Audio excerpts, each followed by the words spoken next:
Tagus, farewell.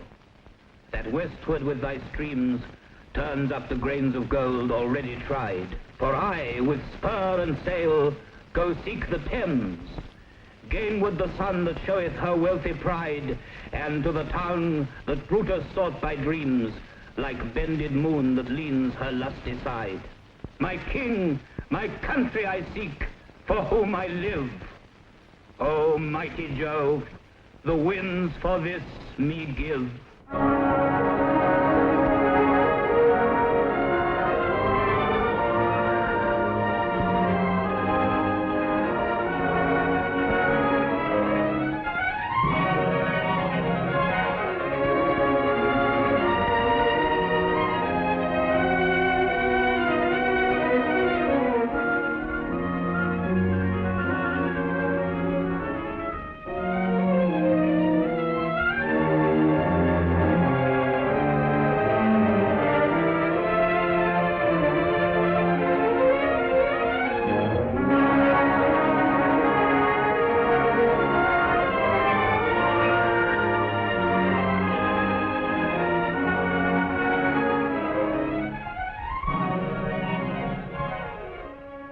The sea has become an estuary, and the estuary a river.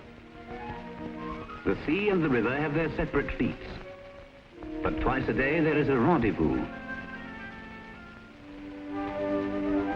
Twice a day the sea, rolling in on the flood tide from the Nore, sweeps up to meet the river, and the little ships of the river stand by to meet the big ships of the sea.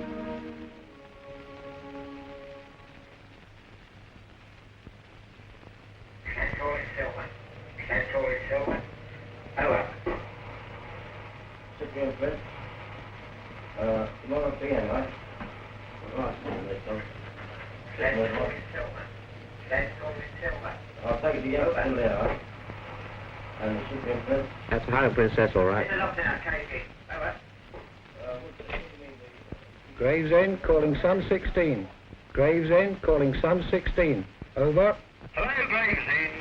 16 answering, over. The Highland Princess is at the bottom of the reach. Go up with her to King George Dock. Sun 17 will be the other tug with you. Got it all right? Over and down.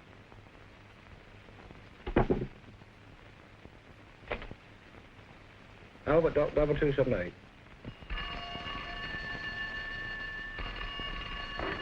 King George Dock Masters here.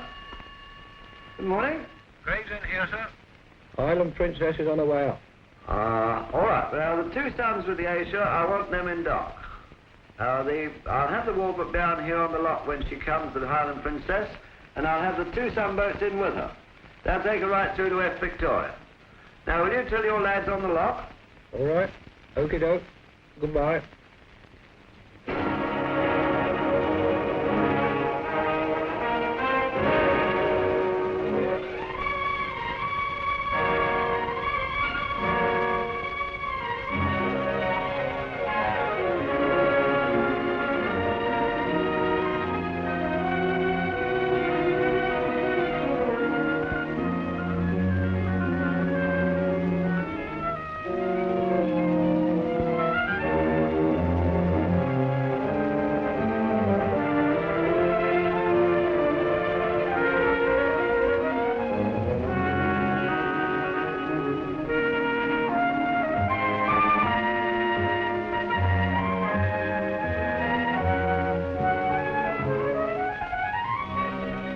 Galleons Reach.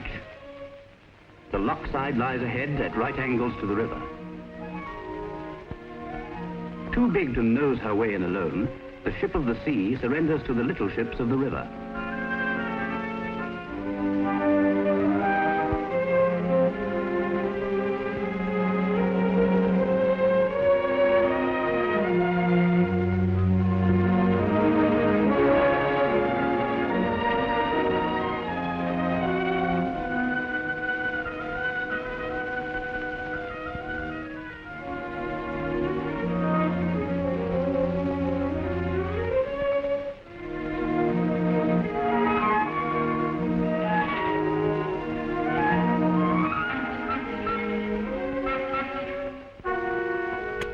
tugs take the strain. 3 tugs, matching the pull of the ship and the set of the tide, haul her out of the reach, broadside on to the bell mouth of the lock. The lock that links the sea, the estuary, and the river, which were made by God. To the dock, the wharf, and the warehouse, which were made by man. You see, you've got the 12 Park in. Yes, sir. And the Port Brisbane. Yes, sir. They're both in. It's heavy, isn't she? Yes, 32 feet. That's right, sir. And the Ace is in too. Yes, sir. Coptic removed from 86, will have moved. The Caribbean is coming out of dry up, presumably 22 and 24. Yes, sir. And the Tiverton Star is on the move, eh? Yes, sir. They're all moving, sir. Now, what about the Highland Princess? It's 2 hours ahead. Well, I've got her outside, so I'm all ready to Oh, go yes. as he wants. Yes, please. And Right, I'll do that, sir.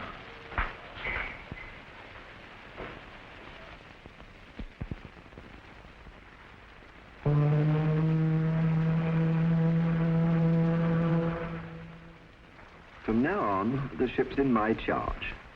And the first thing I have to do is what we call warp around the upper knuckle of King George Lock. When the water in the lock is the same level as the water in the river, I tell the foreman to pull back the outer gates. The outer lock gates open at the river end. Now here's the general picture. To help me are the lockside crew, 2 tugs, and the ship's officer on the forecastle head. And to hinder me, the wind, the weather, and the state of tide. The wind, blowing maybe, the weather, and maybe misbehaving. And the tide, which gives me only 2 hours either side of the high water to dock the ship. Right, heel away, sir, heel away, port. A little more. That's it, sir. Just keep the weight on now. A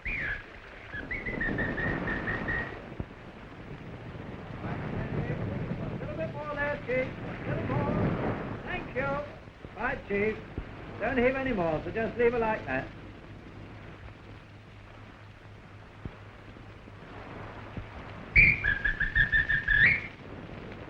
Have another one, lad.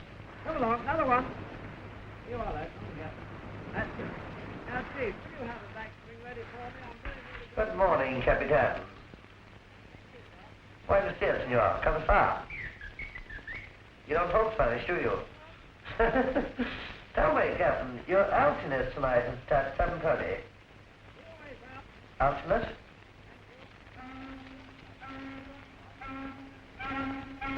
Oh.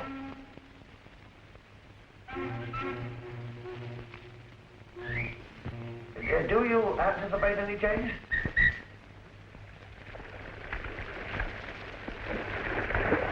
Give up. A wee bit over the low side now, just a little bit over the starboard.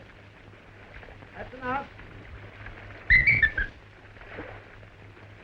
Come on, lads, now up inside. Now don't lose much time about it. That's right, on the post though.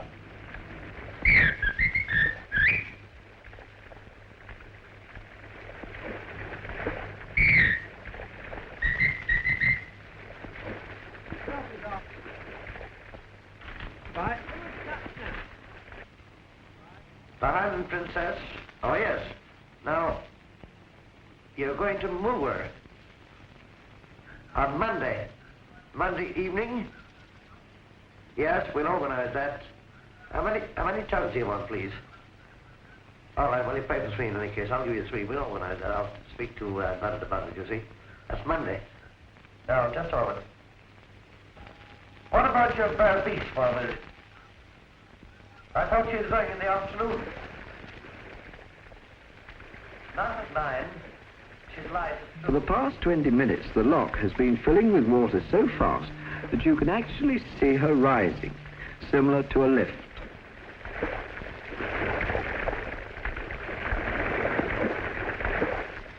About now, I judge it time to tell the lads on the Baskerville Bridge, which carries the road traffic, up bridge. And if I've judged it right, the water in the lock has reached the same level as the water in dock, and the inner lock gates will be opening as the bridge lifts.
The bridge closes like a trap. The ship is locked in. The elements are locked out. The river has become a dock. The ropes still take the strain.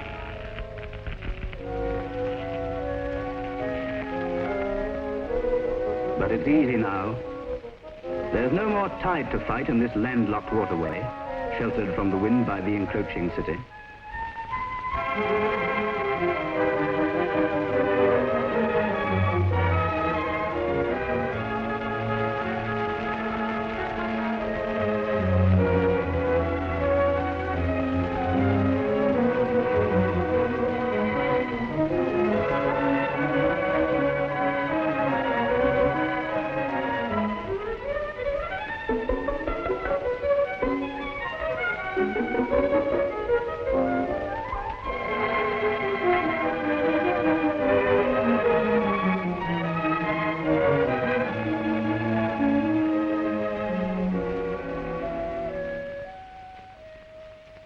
The sea has given up her own. The seafaring men who sailed her have gone ashore, and tomorrow the landlubbers will swarm over her like ants, carrying back the bags and the bales which are her cargo to the anthill, which is London. The bags and the bales are full of things which came from lands where a crane is still only a bird, and a ship a camel.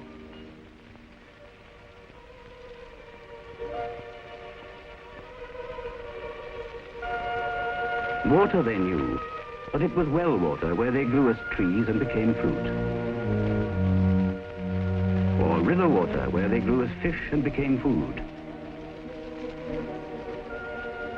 Or the water of paddy fields where they grew as grass and became grain.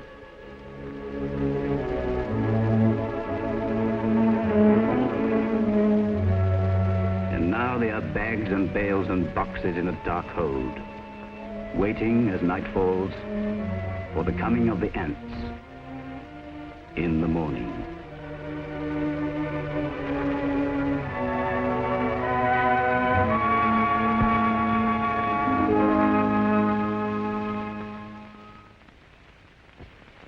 Yesterday the ships were carried upriver on the great conveyor belt of the flood tide, which drummed between Thanet and the Tower of London to the whine of the wind and the squeaking of gulls, but slackened at sundown far above harbour, halting at last in the higher reaches by Richmond, quiet under the fading stars.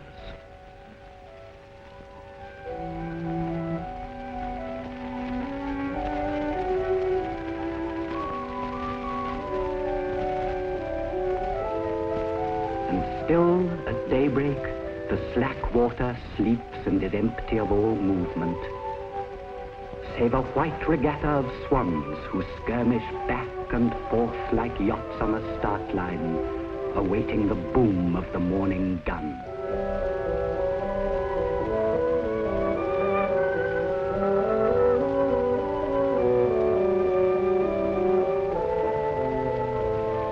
Look where the risen sun explodes in the windows, striking its spandril, bead and spindle, battlement, parapet, buttress after buttress held at the slope like a line of bayonets.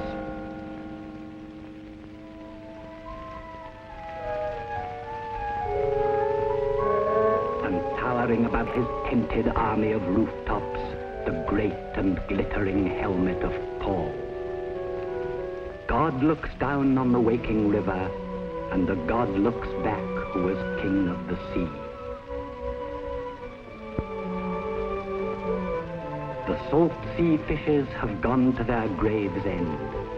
Only far up in the river god's kingdom, under the reeds where the Thames runs softly, a pike yawns in the Putney shallows, an eel opens a watery eye. The river fish wake in the manner of men, and man wakes with them, the poor fish.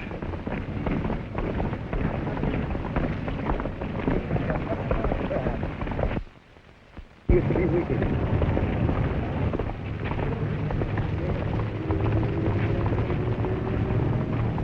They wake in Woolwich, Silvertown, Barking, Limehouse, Stepney and the Commercial Road, converging by bus, bicycle, tram, truck, train and finally on foot.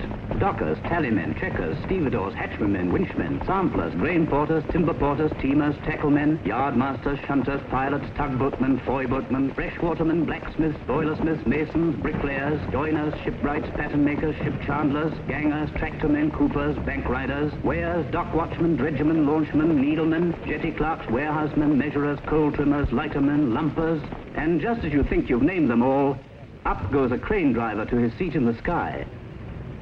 Out roll the lorrymen perched high at the wheel.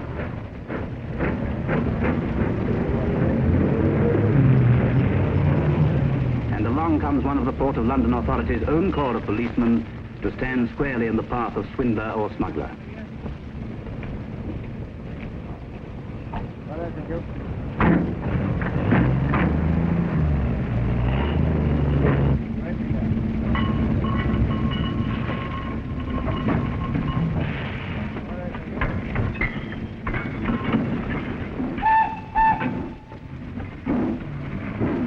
As well as having its own police force, the port has its own trains and can still put its very own initials on the side of its engines.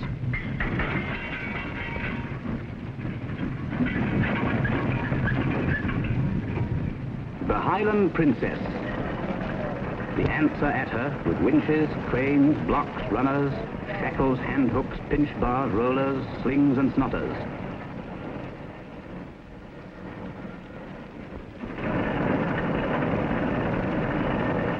Bales of cotton to the lighters on the river. Carcasses of meat to the quayside on shore.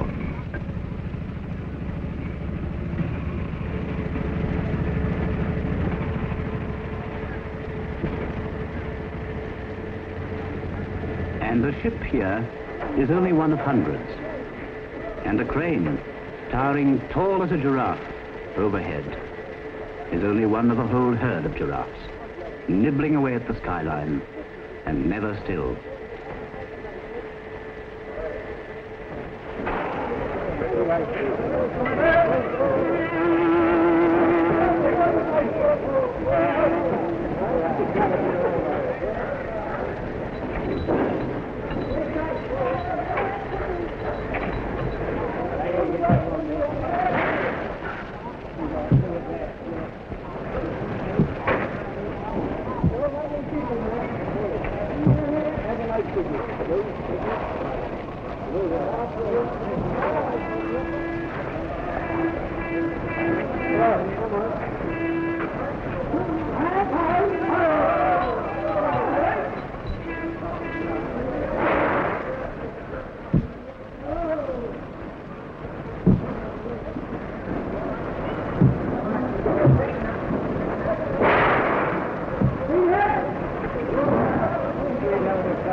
A ship only earns money for her owners while she's carrying cargo.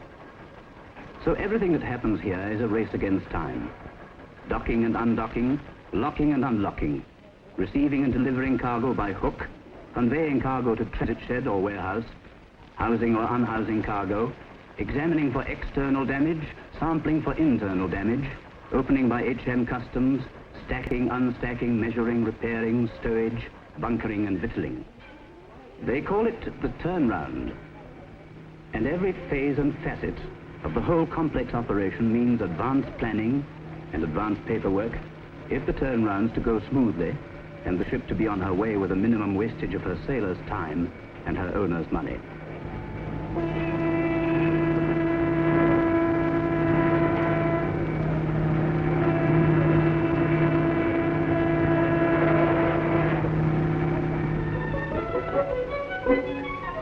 The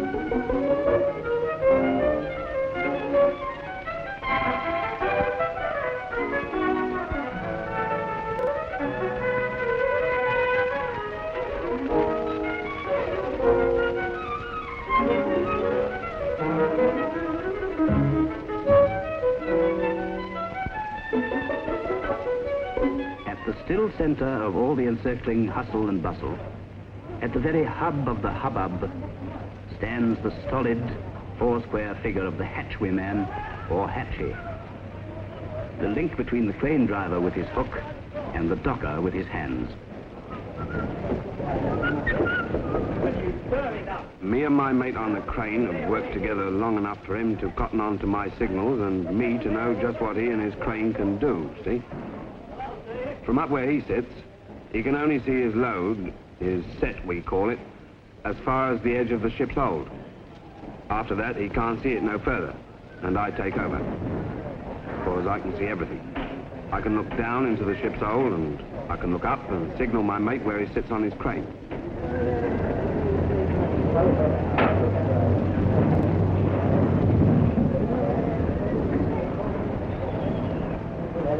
It's all a matter of practice, really.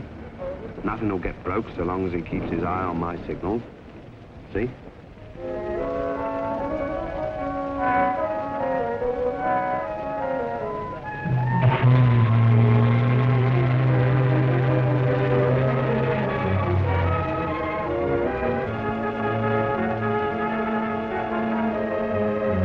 As ships move in, so they must move out. As trains unload cargo from other countries to us, so they must reload cargo from us to other countries. As warehouses fill with what we've bought, so they must empty of what we've sold.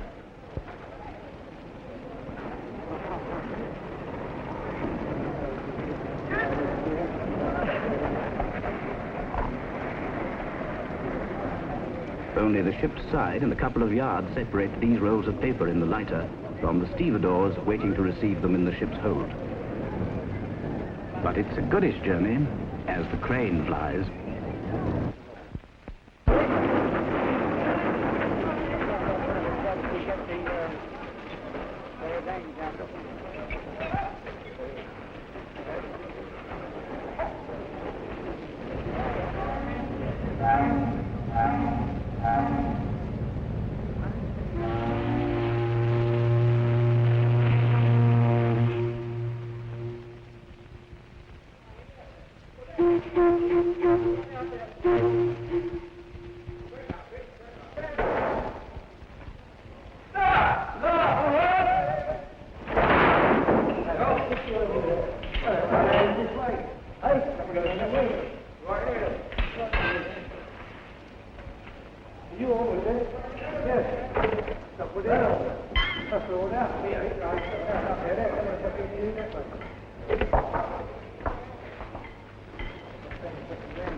A gull could fly for 11 miles upriver on the back of a sea wind and never leave dockland.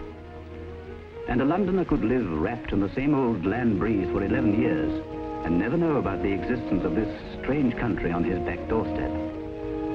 It is a strange country, where the houses are all unlived in but well stored, where there are more waterways than streets, where trains move slowly down the middle of the main road, and the long rows of empty cars at the curbside aren't parked, but lined up for loading and export. There are no trees, only a forest of masts. There is no green, unless it be the dirty green of the water.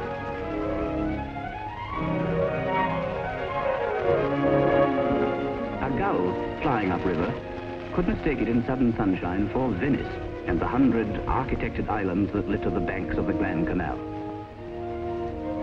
The Grand Canal? No, Bugsby's Reach. Bugsby's Reach and Bull Creek looping north and south below Canning Town. Black Wall Tunnel ducking into darkness under the Greenwich Meridian. Poplar, Millwall and Limehouse, Wapping Old Stairs and Cherry Garden Pier. Tower Bridge, bisecting the Upper Pool. And a higher tower to the north of it, which is the seat of all authority in the 69-mile kingdom of the Port of London.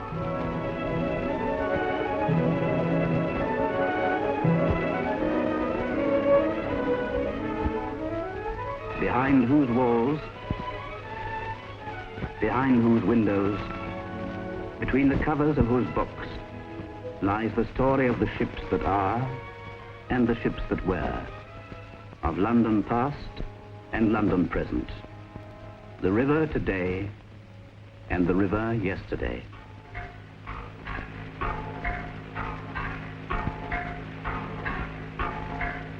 Yesterday, the longitude of ships on the main deep, the pluck and the knock of Leviathan tides, were measured for the mariner on fine chronometers, like this by Harrison, barrow upon Humber, a Yorkshire carpenter of yeoman's stock. Tick, tock, tick, tock, tick, tock, tick, tock. Yesterday, the towers were trees on the skyline, poplar and royal oak, nine elms, barn elms, one tree, plumstead and saddler's willows swayed in the wind that blew from the mud flats by Lambeth Marsh and the meadows at Westminster. The trees are dead, but the names stick. Tock, tick, tock, tick, tock, tick, tock. The swans lead where the sailboat follows, and the sailboats follow in a steamer's wake. Webfoot, centerboard, paddle wheel, propeller have moved on the surface of London's river, whose wash at their passing is light as the wind floor that moves on the face of the waters of time.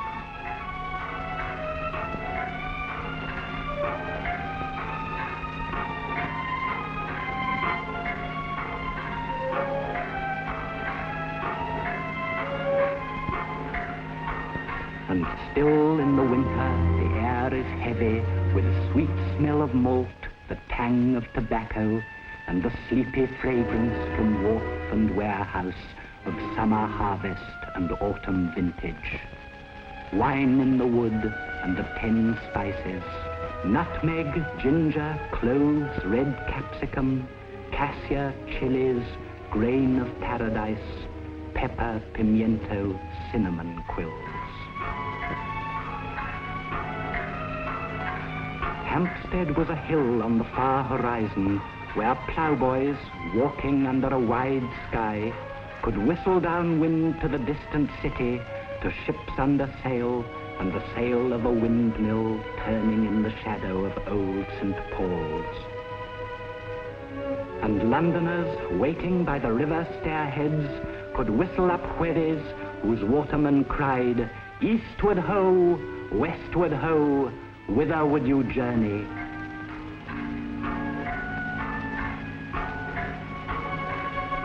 And still the seagulls whistle to the watermen from galleon's reach to the lower pool.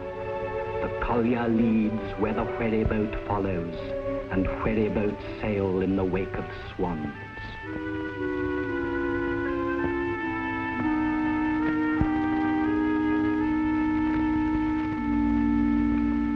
Roll out the barrels from Spain and from Portugal, pipes, butts, hogsheads, quarter casks, octaves, fino amontillado, oloroso, manzanilla, quinta d'orage, tua boa vista, tawny in the cask as the sun in November.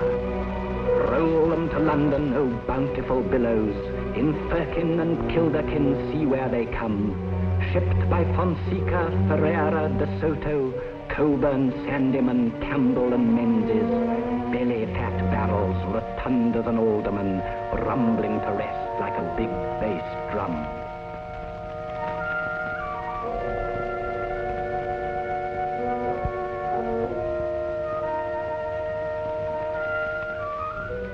And rest in peace in the vaults under London, in a dead city of 7-mile alleys, gaslit, windless, save for the wash of air fluttering the fungus as a barrel passes. Bat's wing fungus, born of the wine fumes, fed on a surfeit of port and sherry, till the yawning roof of the vault resembles the roof of an ogre's mouth the morning after. Rest in peace till your day of judgment by plump connoisseurs at livery banquets, pear-shaped dons in a candlelit common room, and florid ladies in 4-ale bars. Sunshine of Spain and sunshine of Portugal, brought by boat to the port of London, from grape to barrel, from barrel to hold, from hold to deck, and from deck to dock. Tick, tock, tick, tock, tick, tock.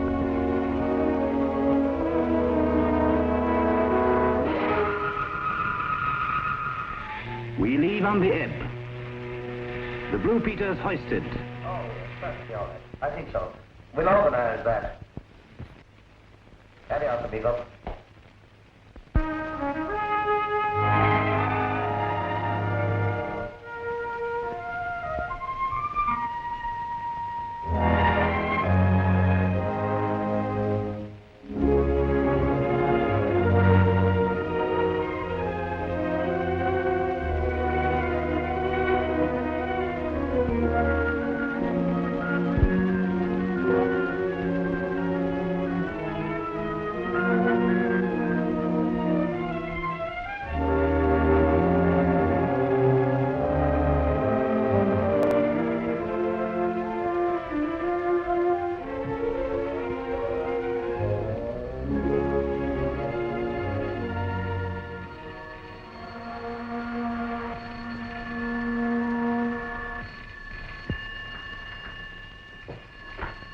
Not Master King George.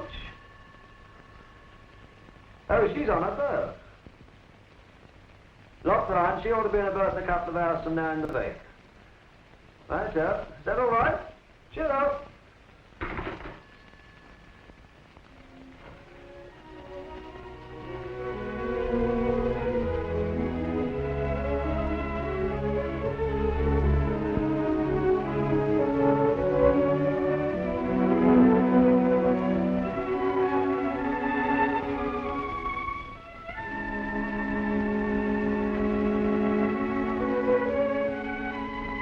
The dock becomes a river.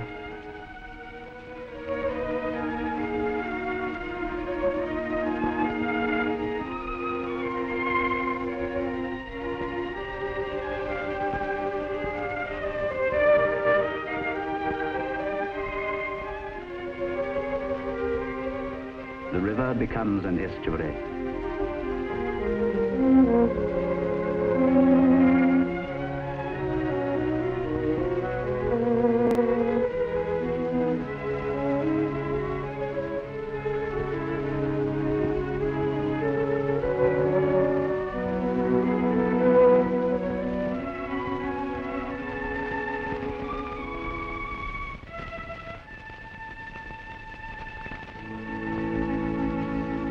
And the estuary becomes the sea.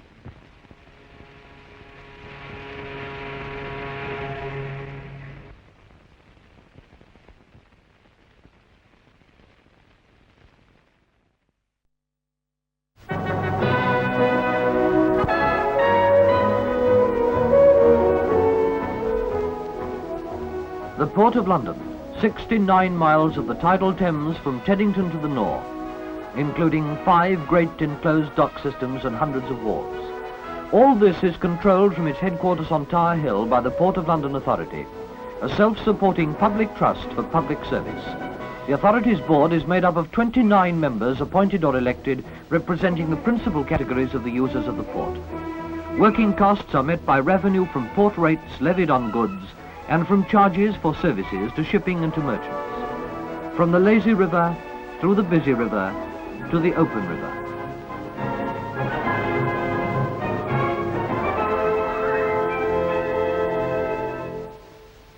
The administration of all the authorities' manifold activities is in the hands of its general manager, responsible directly to the board for all departments, seen here at his daily conference with his staff.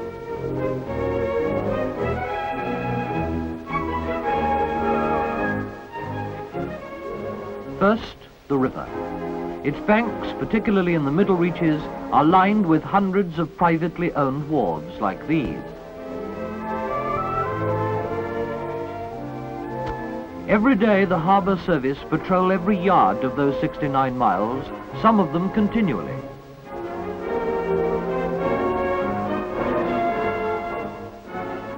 Moorings are provided and maintained at suitable points for ships discharging in the river.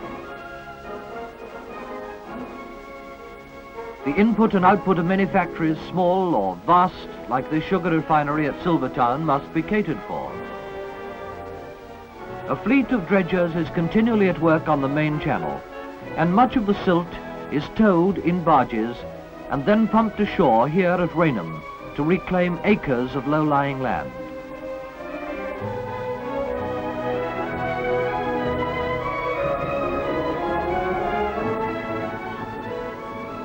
The hydrographic department, complete with every modern aid, keeps its constant watch on the river bed, preparing detailed charts on which are set out, with an accuracy that is vital, every depth and every obstruction.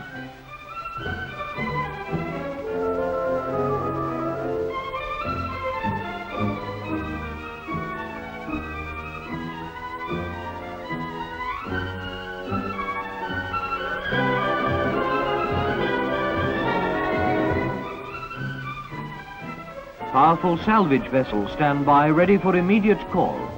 Everything from recovering lost anchors to helping ships in trouble in the fog are their intimate concern.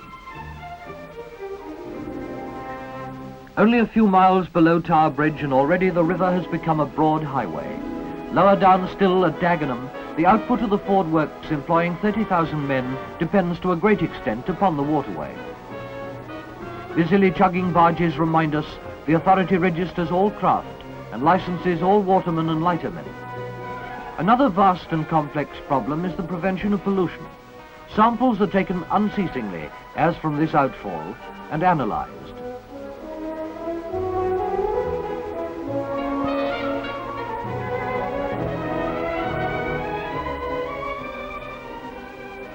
The great petroleum tankers seem to be becoming larger every day, and the trade is catered for here at Thames Haven and other installations in the lower reaches.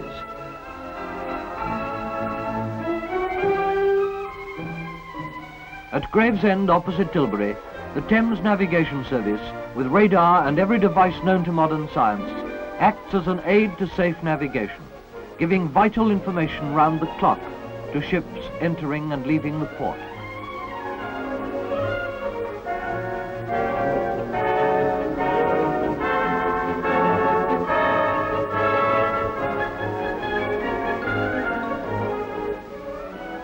The officers on the ship's bridge report to the captain, who is thus made aware of the position of all vessels which may affect his course and speed. Now, thanks to this PLA service, guesswork is removed, time is saved, and safety is assured.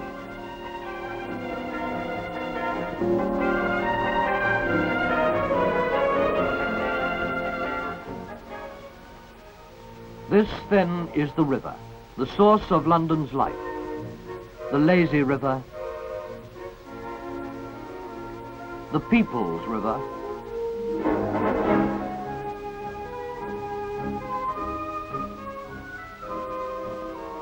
the commercial and industrial river,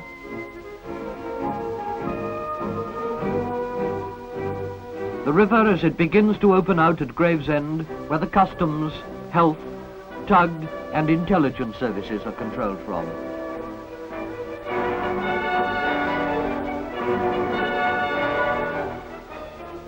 And finally the estuary itself as it begins to open its arms to the misty sea. Perhaps the greatest of all the many assets of the Port of London is the group of 5 separate enormous enclosed dock systems with nearly 36 miles of deep water quays, roughly 520 acres of warehouses. Together they can provide berthage and cargo handling facilities for nearly 200 ships at the same time. The port as a whole can handle more than 400.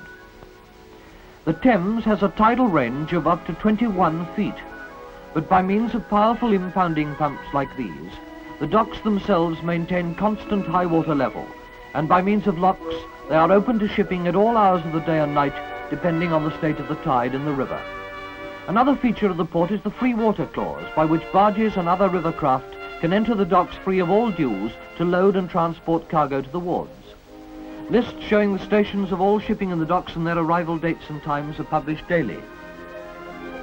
Let us have a look now at each of the 5 dock systems. First, the London and St. Catherine docks, the inner gateway to the city almost alongside the tower itself. Here the Mediterranean and continental trades are catered for. Also tea, coffee, cocoa, spices and other goods. Here too lie acres of vaults for housing wines and spirits.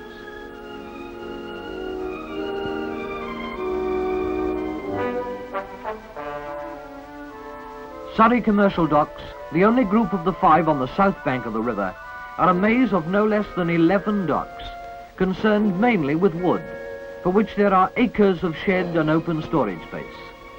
The Greenland Dock, once the Howland Dock, dating from the 17th century, and one of the very first enclosed docks in the area, accommodates ships from the east and west coasts of North America and from Asia.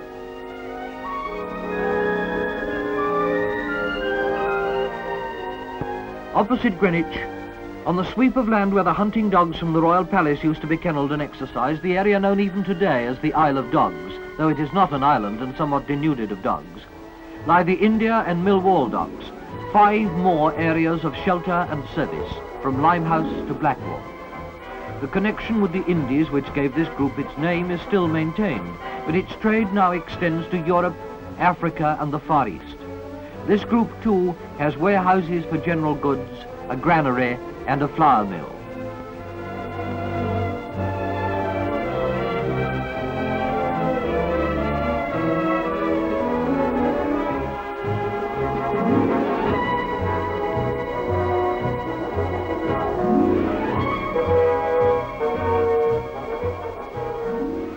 The Royal Docks, or to give them their full title, the Royal Victoria, Royal Albert and King George V Docks, together make up the largest sheet of impounded dock water in the entire world. 2 ship and 2 barge entrances and 11 miles of quays, all served by modern warehouses, transit sheds, roads and railways. Into these docks flows a large proportion of the world's produce. Out of them flows an impressive tonnage of goods of every kind for the world's markets. Here lie special facilities for grain, for meat, for the tobacco, the banana and other trades.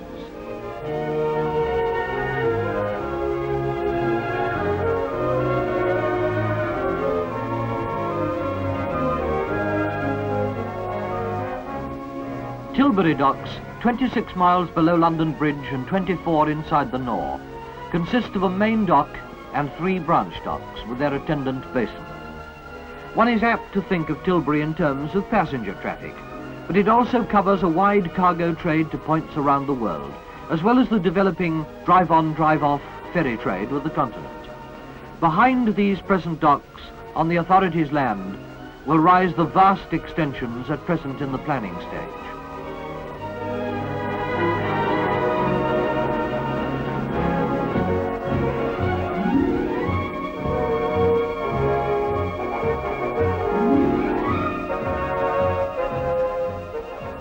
Passenger floating landing stage, fronting on the river and connected directly with the main railway line, has been and still is constantly the scene of exciting and tearful departures, of joyful and heartwarming returns.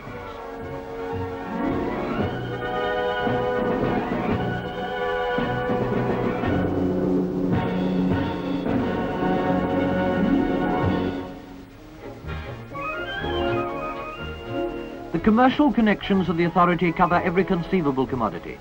Its representatives maintain contact with the brokers, buyers and merchants in all the trades which serve the capital.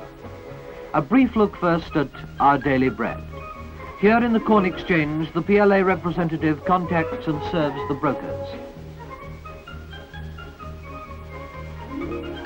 Meanwhile, down at the docks, great grain ships, this one, for example, is brimming with no less than 19,000 tons of wheat from the Great Lakes, are discharged by a fleet of the authority's floating elevators, each of the capacity of 200 tons an hour. Into the nozzle, up through the snaking pipes, and tons of grain every minute shoot loose into attendant craft.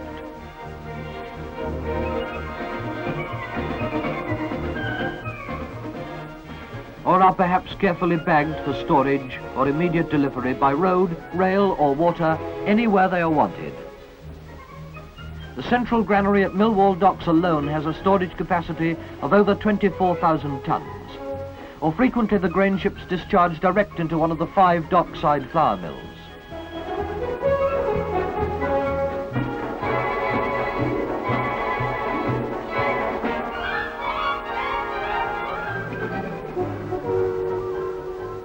Now, from the daily bread to the Sunday joint.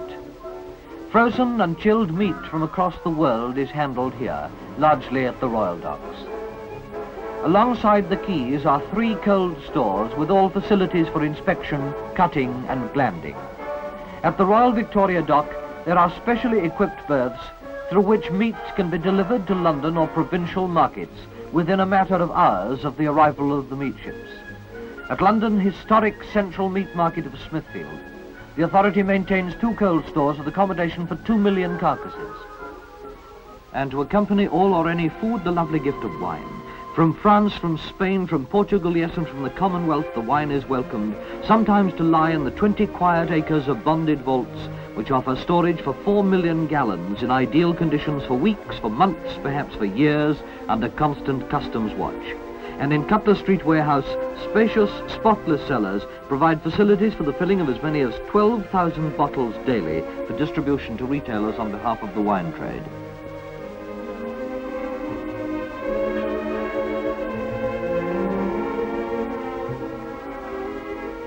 Now here's a fairly recent innovation. Wine in bulk, pumped from glass-lined tanks afloat to glass-lined tanks ashore, where it is either held in bond or drawn off for delivery into tank vehicles as required.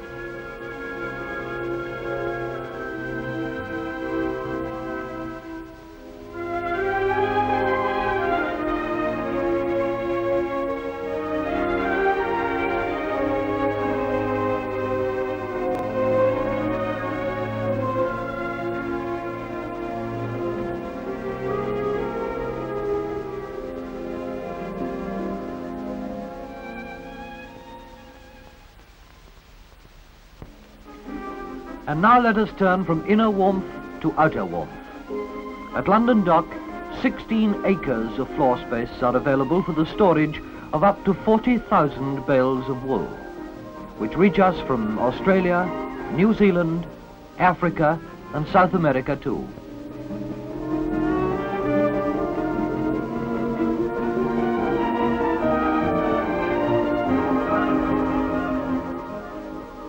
The inspection avenues are set up by mechanical pilers specially designed by the authority.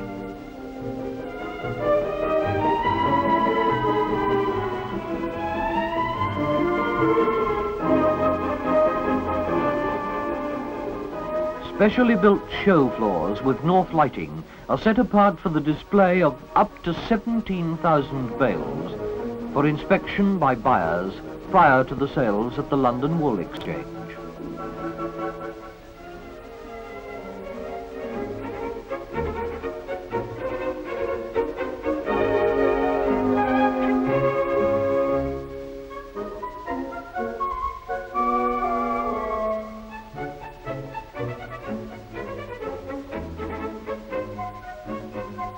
And when it has been carefully inspected, diligently sampled, and shrewdly bought and sold, it may be sent by road or rail direct to the provincial mills.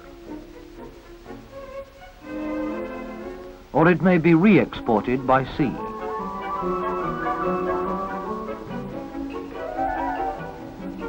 In need of more refreshment? Fruits, then. Here, quick discharge is vital, and special attention has to be given to this problem by the authorities' traffic officers. At West India Dock, 2 3-story warehouses with landing verandas have been built and equipped with the latest mechanical handling equipment.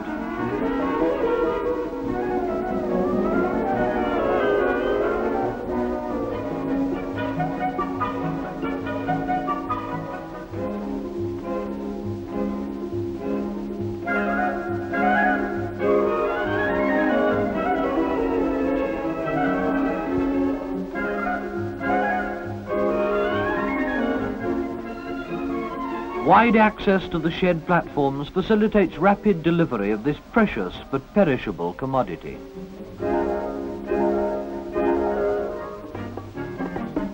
For bananas, there are special berths equipped with conveyors to give mechanized discharge and immediate distribution to London and the provinces.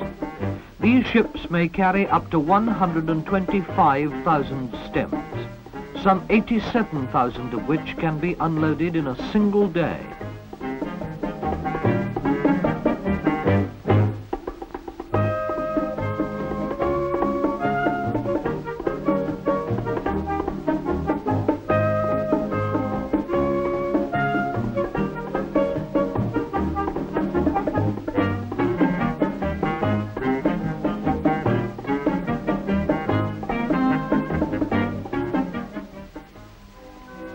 And now, how about a nice cup of tea? The tea trade of London is traditional. From India and the Far East, tea is brought sometimes to the lower docks and then to the London dock by road or rail or maybe by barge. The authority has a large and skillful trained staff in the extensive warehouses there, with facilities for inspection, weighing, sampling, display, and repacking. All the things that have to take place before the London tea auctions and its ultimate consummation in your cup.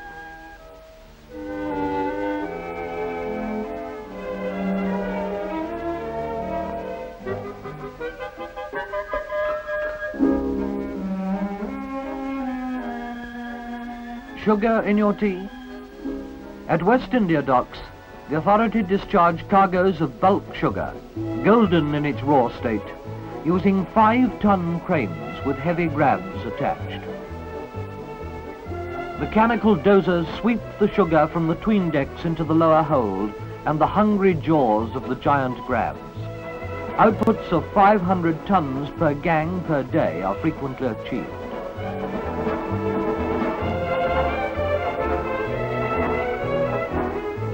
Or if it comes in bags, then it can be stored in the warehouses for later transport to the refineries.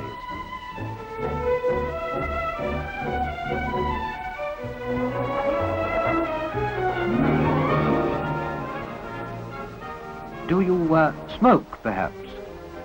The Royal Docks provide ample warehouse accommodation specially fitted to welcome bales, hogsheads and crates of the fragrant weed.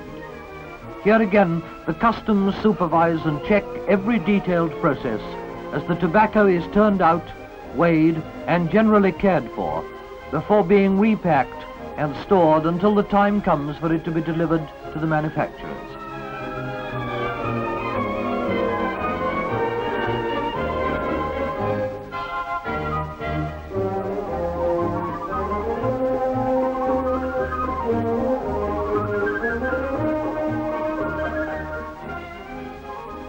Yes, it may look like kippers at first sight, but it's tobacco all right, and you can put that in your pipe and smoke it.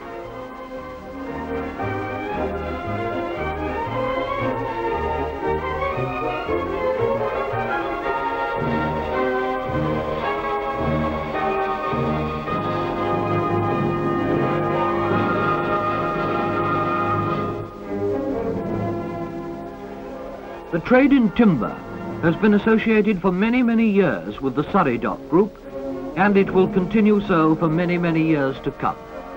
Touch wood. 8 of the 11 docks in this group provide unequaled storage space under cover or in the open. Additional sheds are continually being built to meet current demands. A whole fleet of small tugs and barges deals with the traffic in the busy season, when as many as 500 barges, all laden with timber, may be in these docks at one time. The authorities see to their stowage and to their accurate marking.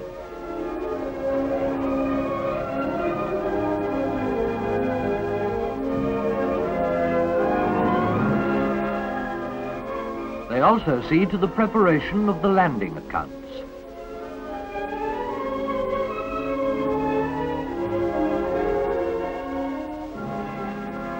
Piling is done mostly by mobile crane.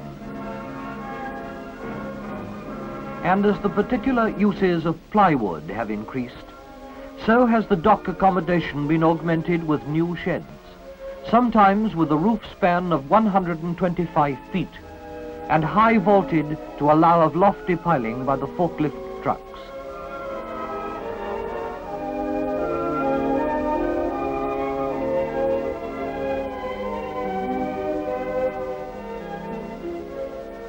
More new sheds have been built to house great reels of liner board, nearly 2 tons in weight, which are stacked 5 high by trucks fitted with special grapples.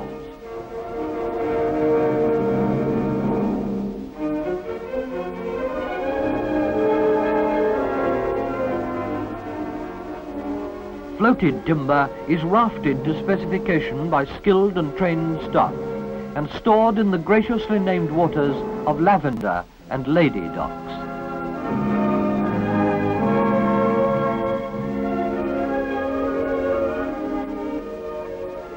Hardwood, too, which requires special stacking, is handled at Surrey as well as at the Indias, where logs are sawn to the orders of merchants, who will later convert them with a deceptive smoothness into planks.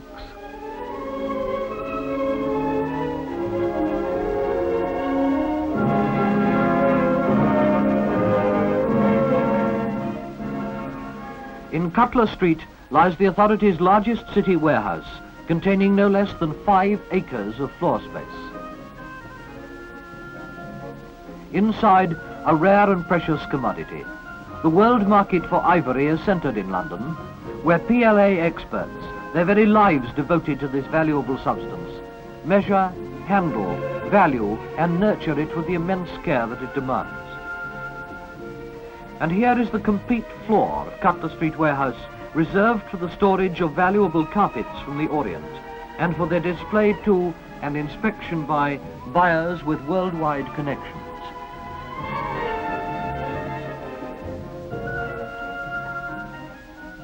Other rare and precious cargoes are housed here too. Ostrich plumes, for example, to grace my lady's fan or her millinery. Another of the authorities' depots nearby is the Commercial Roadway House, directly connected by rail to Tilbury. And now from cargo to men, including the authorities' permanent labouring staff and the men recruited daily through the National Dock Labour Board. Some 30,000 men are registered for work in the Port of London.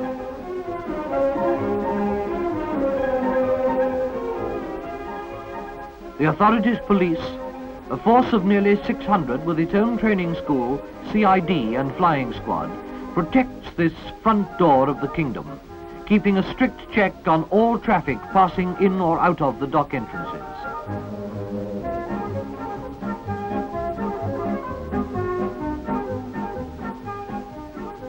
All shed doors are secured during non-working hours.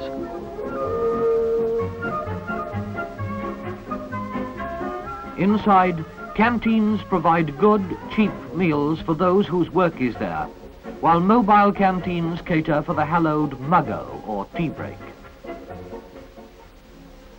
Here too can be found great dry docks, and ships looking even more huge than usual and twice as naked out of their normal element, temporarily under inspection or repair.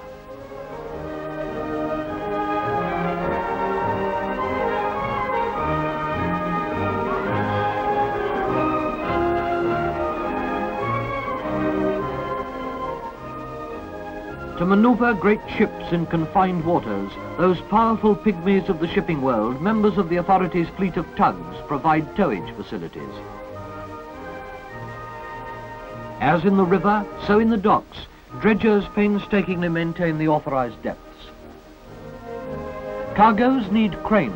At this special quay, new type cranes are actually under construction.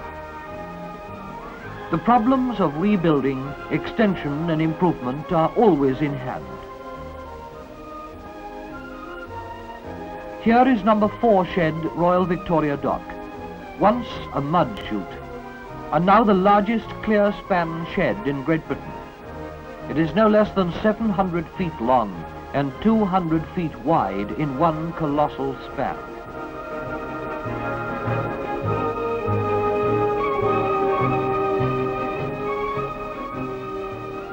And if the loads mount literally into hundreds of tons, the mighty floating cranes come into action.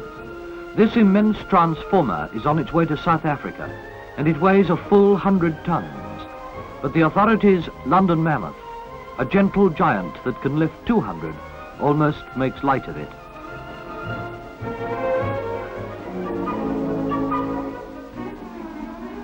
The Railway Department controls the daily movement of the large goods traffic in and out of the principal docks. The main lines bring the goods to the exchange sidings, where the authorities' radio-equipped diesel engines take over full control right up to the key tracks alongside the ship's berths.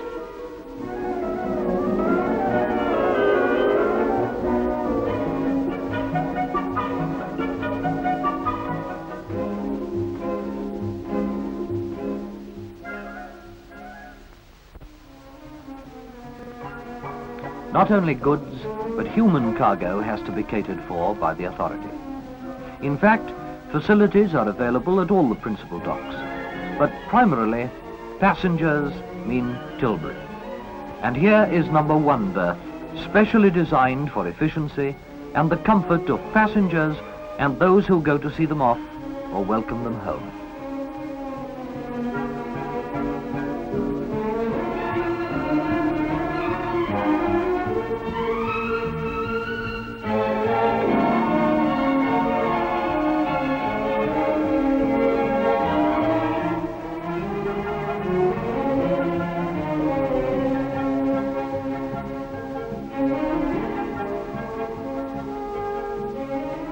It has been said repeatedly, we must export or die. And in the Port of London, we find an exceptional amount of mechanization used increasingly to bring ever speedier delivery from factory to ship. This is never without importance, never without attention. By road to the loading berths come the lumbering lorries.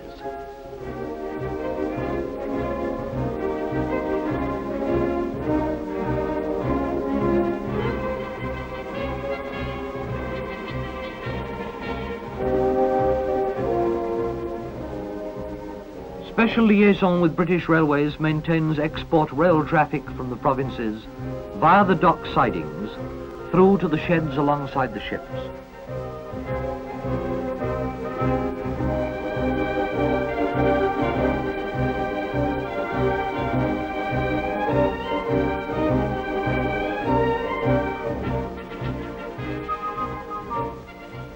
Export loads are discharged onto pallets, checked into the sheds, carefully measured,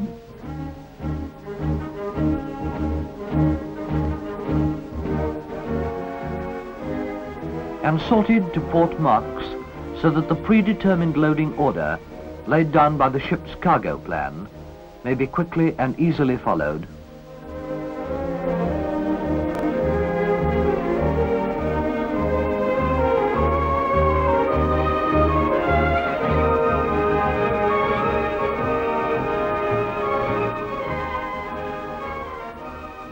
And all the time expert staff are ready to deal with and get answers to any queries that may arise.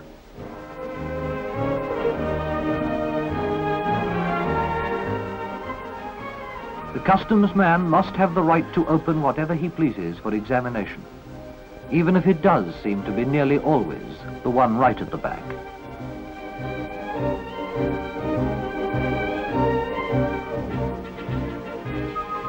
Later, after a careful repacking, The authority's staff will truck the goods out onto the quays in the exact predetermined order for loading by the ship owners' gangs.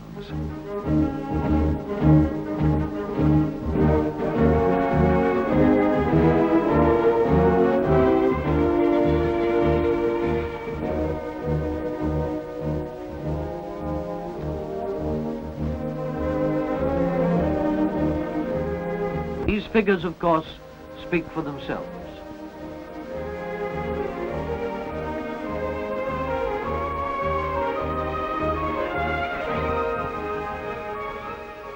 And so we see how the Port of London, with its docks, provides a fully integrated public service for goods of every kind, whether imported or exported, whether by road, by rail, or by water.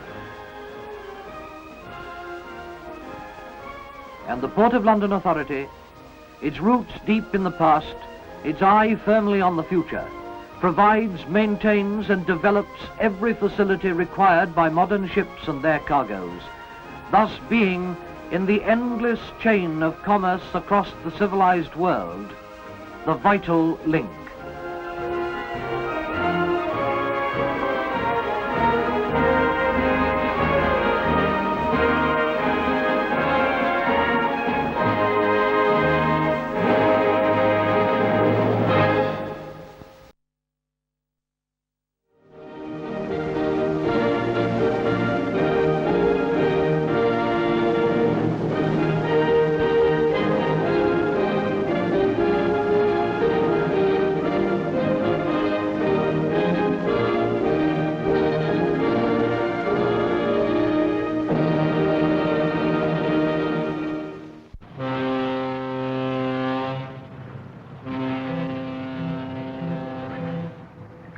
At sea, a ship is free.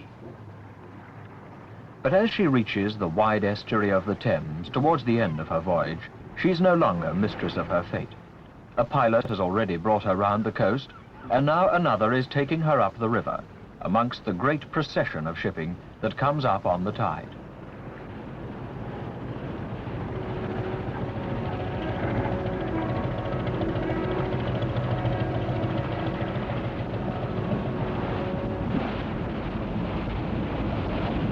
When, at last, from off the river, a ship is hauled by tugs towards the docks, she seems a helpless prisoner, squeezed through the lock by men who bind her, tie her, coax her and cajole her.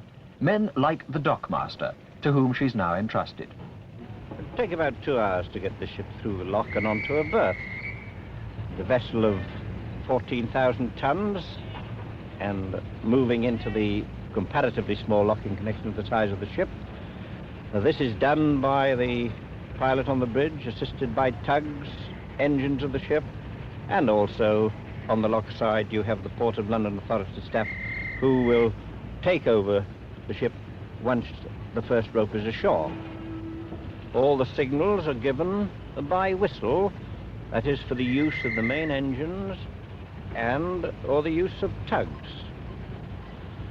The vessel will be locked in, the outer gates closed, the inner sluices opened, and the water in the lock will be raised to the level of the dock. The ship is now leveled up in the dock, the inner gates are opened, the Baskerville Bridge is raised, and the 2 dock tugs of the Port of London Authority will secure to the ship to guide her through the docks. The ship is now moving forward into and enters the King George dock. And the King George dock is one of the 3 docks comprising the Royal Group of docks. The other 2 are the Royal Albert and the Royal Victoria. And the number of berths, or the number of ships that can be berthed in this dock, is approximately 54. It is the largest area of impounded water in the world.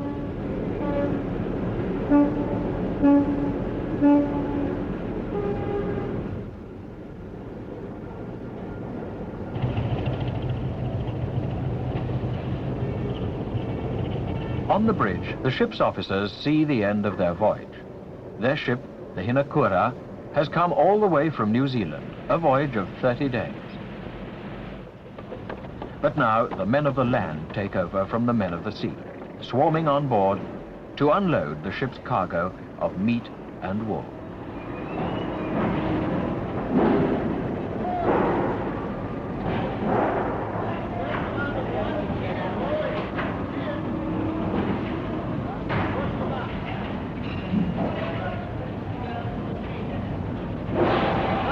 The wool comes off first, handled by some of the 30,000 dockers, stevedores, lightermen and tally clerks who in the course of a year shift more than 50 million tons of exports and imports through the Port of London.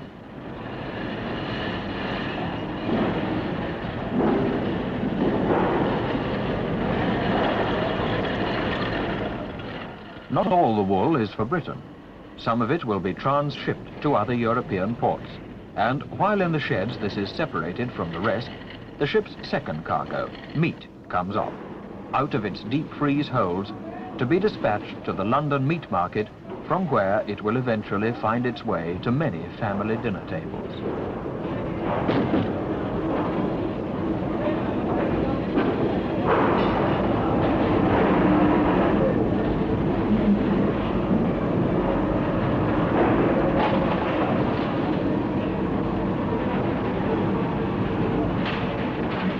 The wool for Britain is loaded onto lighters which will take it to warehouses upriver.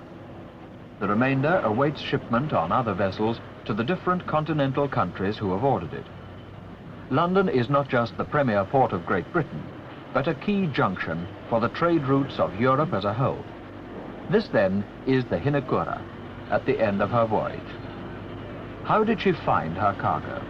How did the merchants in New Zealand with their wool and their meat find a ship to carry them? How do merchants and shippers anywhere do business?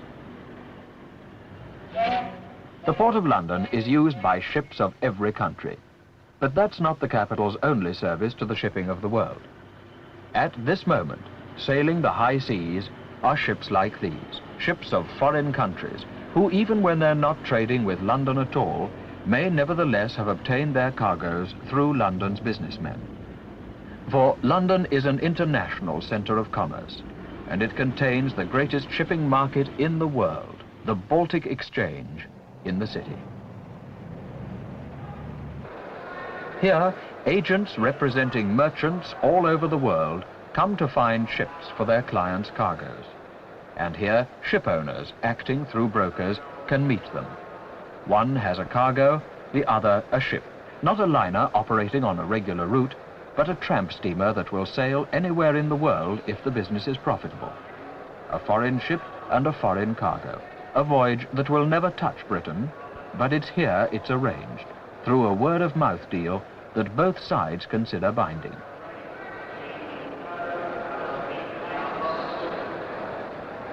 The Baltic, where you can also charter aircraft, is only one example of the city's services to the world as a whole. Just as here they deal with international shipping, so too in the city they provide a great part of the world's insurance. Of British companies' £800 million income from marine, accident and fire insurance, 3/4 is transacted overseas. Without insurance, ships worth millions of pounds would never risk the perils of the sea, and costly jet airliners would never be allowed to fly. Industrial and commercial enterprises in Britain and 100 countries overseas are protected against disaster by insurance placed in London, the largest insurance market in the world. It was at the first Royal Exchange of Queen Elizabeth's reign that it really began, when ships at sea were facing enormous hazards as they sailed to unexplored quarters of the globe.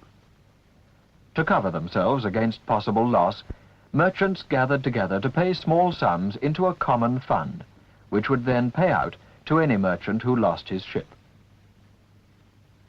Soon, business spread to the coffee houses, and one of these, run by Edward Lloyd, became a particular haunt for people with shipping interests. Today, that coffee house has become the great corporation of Lloyd's, the focal point of marine insurance, a society of individuals, underwriters, each solely responsible for his own business, who accept insurance from brokers who come here to place it. I'm a broker, one of thousands who come here daily to place with the underwriters nearly all kinds of insurance. There are so many of us moving about that we can only be contacted through the caller in the center of the room. Scott, no. Ralston, George. The attendants are called waiters, shades of the coffee house when underwriters sat at these same kind of boxes. I'm here today to insure a cargo for £315,000, and I'll ask different underwriters to see how much of that they'll take on and what terms they will quote. It's a man-to-man deal between one individual and another. Hello, Roddy, what do you got? I've got a cargo wool to insure there. I thought you might like to give me a lead. It's a nice new boat, 11,000 tons, built in 1958. Which way is she coming back, Suez or Panama? It's coming direct via Panama. No transshipment in New York? No. Good. 3 4% plus war. Well, I was hoping to do it a little cheaper than that. Well, it's a normal rate, you know. Well, all right, 3 and 4 then. What should I like me to lead it with? Well, I've got 315,000 to do. 15,000? Well, I'd rather have 20. All right, new boat, you shall have 20. All right, thank you very much. He is well known in this branch of business. So when other underwriters see from his initials that he thinks the risk is all right, they'll be more willing to follow his lead. Got him? Thank you. Thank you very much. I now go elsewhere to get the rest of it covered, past the loss book in the center of the room. When important news is announced, the lutein bell behind the caller is rung. And when a ship is in serious trouble, its name is entered in the loss book. Bad news for underwriters who like ships to reach their destinations safely. As the Hinekura has done. We've seen how ships find their cargoes and how both are insured. What now of the cargo itself? Those bales of wool from the Hinekura are again on the move, stowed away into lighters which are taking them now from the royal docks up the river.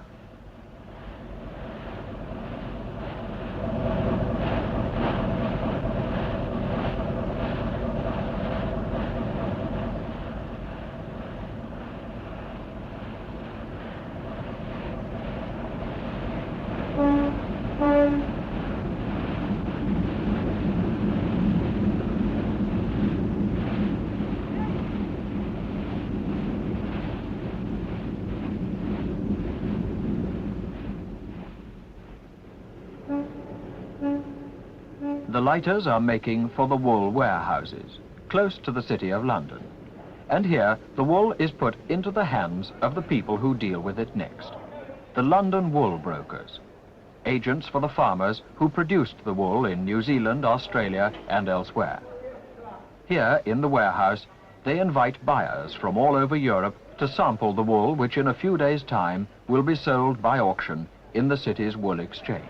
Meanwhile, with the many other commodities that ships bring to London, the same kind of inspections in progress. Carpets, for instance, or ostrich feathers, brought in by importers and sold, as ivory is, on the London Commodity Exchange. Tea, whose brokers examine the goods they sell with meticulous thoroughness. In their offices at tasting time, cups of freshly made samples are laid out for brokers to smell, to finger, to taste, but never to drink. Some commodities are not sampled by buyers at all, such as many dealt in on the London Commodity Exchange at Plantation House, through private treaty between importer and buyer, both acting through brokers in a quiet and informal way. But it's not quite the same with wool. 8 pence in front, 58 pence, eight and a half, 9's bid now. 59 pence Parkinson for 6 bales in plot 24. And lot 18 at 60. 60's bid. The wool from the Hinakura and other ships which these men sampled in the warehouses is now being disposed of to buyers from textile firms in Britain, France, Germany, Holland, and even America. London is a world market for Commonwealth wool. Half for you. 62 and a quarter. This is Dawson for 19 and 20A now. 62. 9. No, 60. 1 pence is bid and a half, please. Here it is. 62 and a half for you. 2 and a half. Now 3 pence. 62 pence halfpenny is bid by Todd for 25 and lot 26. 63. 9. 60 is bid in front, half for you, 60 a half bid at the back, and 1 pence I'll sell. 60 and 1 pence 3, 1's bid now. 61 pence car then for lot 26. Martin 2022 at 61 a farthing. All right? Thank you. The wool is sold, and now leaves the docks for the factories in the north of England which bought it. But before it goes, it has to be checked at the dock gates by one of the Port Authority's special policemen, who check every lorry load that enters or leaves the port area.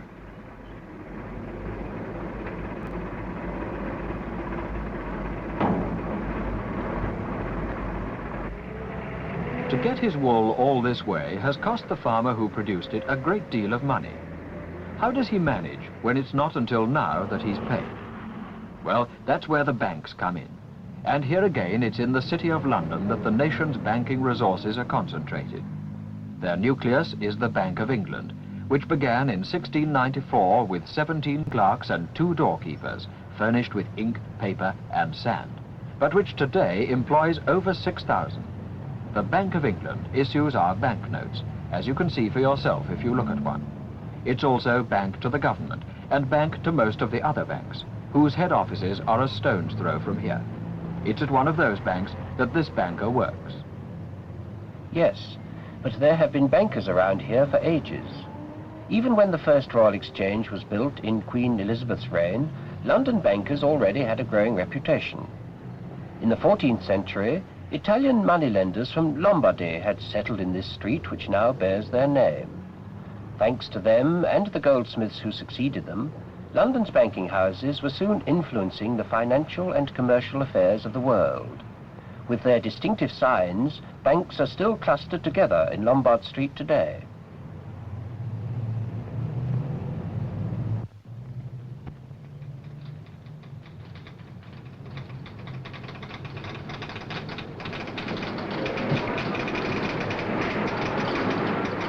But how does banking help trade? In our overseas branch, we not only deal with British trade, but with trade between one foreign country and another. For London is not just a national centre of banking, it is the world centre, to which merchants everywhere turn to finance their enterprises. And the way we help is by providing credit. By making it possible for a manufacturer in Sweden, say, to be paid for his product before the buyer, who may be in Australia perhaps, has actually received the goods. Amongst other things, this means that we are constantly having to buy and sell foreign currencies. Westminster Bank in London. May I have your rates, please? Sterling is 60 to 75, and the dollar against Swiss? I see. Yes, it doesn't seem to be very much there at the moment. Alors, bonjour, monsieur. Sur la Westminster Bank à Londres, ici. Eh bien, le dollar chez moi, ça vaut 56,59. Westminster Bank. Alors, vous me donnez 100 000 livres contre dollar à 56. 15. I'm making lira now 95.15. Hollanda vale 95 a 10. What are Deutschmarks? £500,000 short.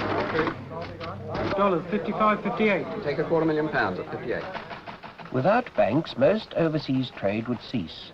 By offering credit to producer, exporter, importer and dealer, in fact, right along the line from the production of the raw material to the sale of the finished article in the shops many months later, the banks make it possible for extremely valuable goods to change hands without anyone having to pay spot cash.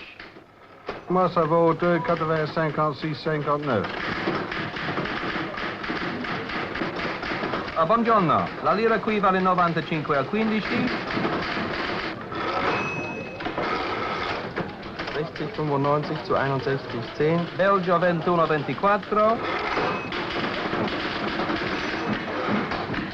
140, 21 zu 24. Take half a million. I buy from you £100,000 at 20. Where would you like the marks? In handbag, right? Value for the second. Okay. So it's because of the banks that raw materials like wool can be sent from a producer on one side of the globe to a factory on the other, such as a textile firm in the north. It's here that wool from the Hinekura will be turned into fabrics for you and me to wear. London has relatively few factories, but though it's by no means the industrial centre of Britain, it has one institution on which all industry depends, the Stock Exchange. But let a stockbroker who works here explain it. When a new company starts up, or an old one wants to expand, it has to find what we call capital and you call money. And one of the ways of getting it is by issuing stocks or shares, which are two words which mean pretty well the same thing. Now let's suppose that an aluminium saucepan company wants £1 million extra to expand the business. One of the ways it might get the money is by issuing £1 million shares. Anyone could subscribe for them, and when they got them, they would be part owners of the business. When people buy shares, they get a certificate like this. This certificate shows that a lady called Mrs. Emily Brown bought 200 shares in our company, and she will therefore be entitled to her share of whatever profits the company distributes to its shareholders. Mrs. Brown wouldn't have bought those shares unless she felt pretty sure she could sell them. And at the same time, there are people who want to buy shares in the aluminium company. They probably think saucepans are a very good thing. And so, that is where the stock exchange comes in. It is the place where shares are bought and sold.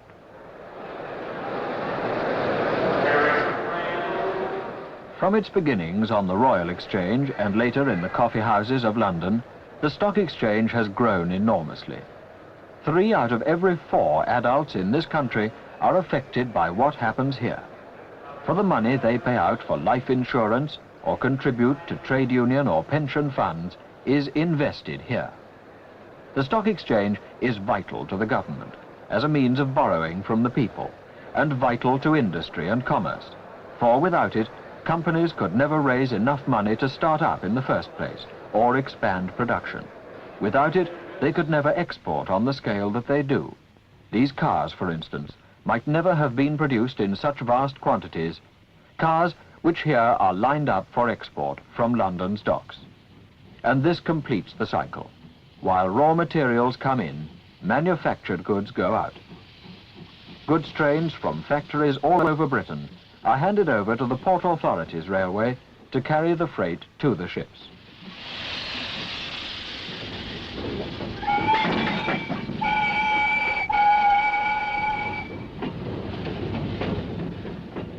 By road they come too.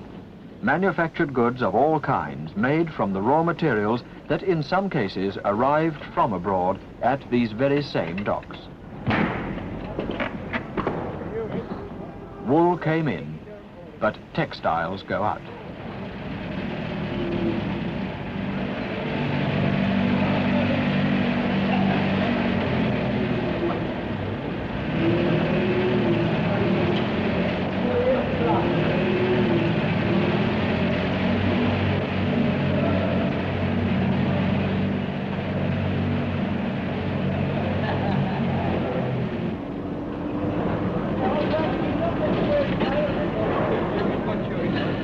On the quayside, there's a rush to complete the loading of ships in time for them to sail on the evening tide.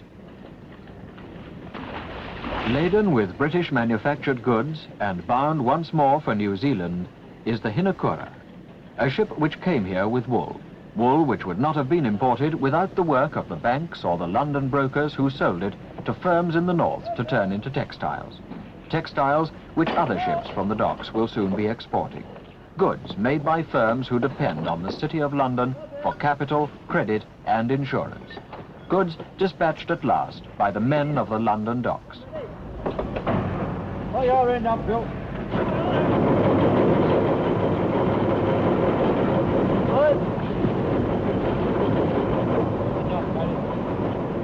So the trade that a ship like the Hinakura carries is vitally dependent not only on the Thames and the vast organization of the docks, but on the businessmen of the City of London, the insurance men, brokers and underwriters, the dealers of the different exchanges, the bankers, men and women now on their way home in the evening rush hour. But these people, as we have seen, are not just concerned with Britain's trade, but with trade in many other countries besides, providing invaluable services which flow out from the City of London to support a great part of the business and the commerce of the world.